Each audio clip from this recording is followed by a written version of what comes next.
भगवान नहीं, प्रेमी और सखा। श्री कृष्ण अपने भक्तों के मित्र, दोस्त या सखा हैं। वे कभी भी किसी भक्त के भगवान नहीं बने। उन्होंने हमेशा मित्रता को ही महत्व दिया, चाहे सुदामा हो, अर्जुन हो गया फिर कलिकाल में भक्त माधव दास और मीरा। श्री कृष्ण अपने भक्तों के सखा भी और गुरु भी हैं। वे प्रेमी और सखा बनकर गुरु ज्ञान देते हैं। उनके हजारों सखाओं की कहानियों को जानने से यह भेद खुल जाता है। दो जग के नाथ जगन्नाथ श्री कृष्ण 14 विद्या और 16 आध्यात्मिक और 64 सांसारिक कलाओं में पारंगत थे। इसीलिए प्रभु श्री कृष्ण जग के नाथ जगन्नाथ और जग के गुरु जगत गुरु कहलाते हैं। 3 पूर्णावतार। भगवान श्री कृष्ण का भगवान होना ही उनकी शक्ति का स्रोत है। वे विष्णु के 10 अवतारों में से एक 8वें अवतार थे, जबकि 24 अवतारों में उनका नंबर 22वां था। उन्हें अपने अगले पिछले सभी जन्मों की याद थी। सभी अवतारों में उन्हें पूर्णावतार माना जाता है। 4 चमत्कार। उन्होंने बालपन में माता यशोदा मैया को अपने मुख में ब्रह्मांड के दर्शन करा दिए थे। वे सांदीपनि ऋषि के मृत पुत्र को यमराज के पास से पुनः ले आए थे।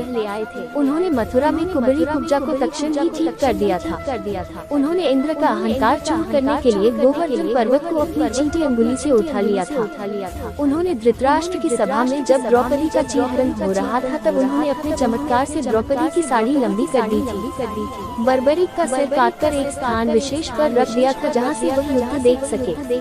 जयद्रथ वध के पूर्व उन्होंने अपनी माया से समय पूर्व ही सूर्यास्त करके पुनः उसे उदित कर दिया था। उन्होंने अभिमन्यु की पत्नी उत्तरा के गर्भ में पल रहे पुत्र परीक्षित पुनर्जीवित कर दिया था और अश्वत्थामा को 3000 वर्षों तक जीवित रहने की श्राप दे दिया था। इस तरह उनके सैकड़ों चमत्कार हैं। 5 शरीर का गुण।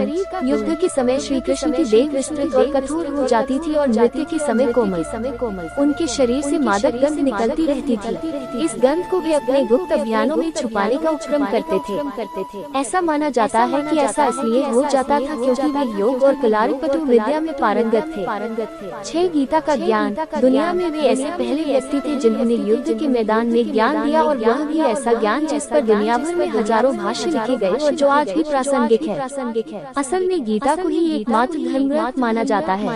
उनके जीवन चरित्र श्रीमद्भागवत पुराण में वर्णित है। श्री कृष्ण ने गीता के अलावा भी और भी कई गीताएं कही हैं, जैसे अनु गीता, उद्धव गीता आदि। गीता में उन्होंने धर्म, ईश्वर और मोक्ष का सच्चा रास्ता बताया। 7 जन्म और मृत्यु एक रहस्य। श्री कृष्ण का जन्म एक रहस्य है क्योंकि उनका जन्म जेल में हुआ, और वह भी विष्णु ने अपने 8वें अवतार के रूप में 8वें मनु वैवस्वत के मनवंतर के 28वें द्वापर में भाद्रपद के कृष्ण पक्ष की रात्रि के 7 मुहूर्त निकल गए और 8वां उपस्थित हुआ। तभी आधी रात के समय सबसे शुभ लग्न उपस्थित हुआ। उस लग्न पर केवल शुभ ग्रहों की दृष्टि थी। रोहिणी नक्षत्र तथा अष्टमी तिथि के संयोग से जयंती नामक योग में लगभग 12 बजे अर्थात शून्य काल में जन्म लिया था। इसी तरह उन्होंने मृत्यु का भी चयन तब किया जबकि उन्हें अपने धाम जाना था। पौराणिक मान्यताओं अनुसार प्रभु ने त्रेता में राम के रूप में अवतार लेकर बाली को छुपकर तीर मारा था।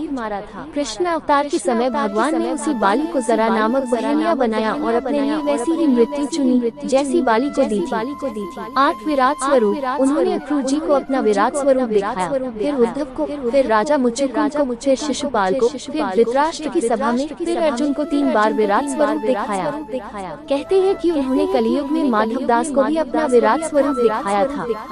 9 सभी और वे पूजा जाते हैं। श्री कृष्ण को पुरी में जगन्नाथ के रूप में, द्वारिका में द्वारिकाधीश के रूप में, गुजरात में श्रीनाथ के रूप में, राजस्थान में सावलिया सेठ के रूप में पूजे जाते हैं। इसी तरह हर राज्य में उनका एक अलग ही स्वरूप है। 10 लाखों लोगों को मिला मोक्ष। श्री कृष्ण के माध्यम से उन्हीं के काल में हजारों महिलाओं, द्रौपदी, राधा, रुक्मिणी, सत्यभामा और गोपियों को मोक्ष मिला या ज्ञान प्राप्त हुआ था। उन्होंने भक्ति मार्ग के माध्यम से अपने भक्तों को ज्ञान प्राप्त कराया। गोपियों से लेकर मीरा तक और सुदामा से लेकर सूरदास तक सभी को मोक्ष मिला। 11 करोड़ों हैं उनके भक्त। श्री कृष्ण के करोड़ों भक्त हैं। इस्कॉन जैसे कई संगठन हैं जो श्री कृष्ण भक्ति का प्रचार प्रसार करते हैं।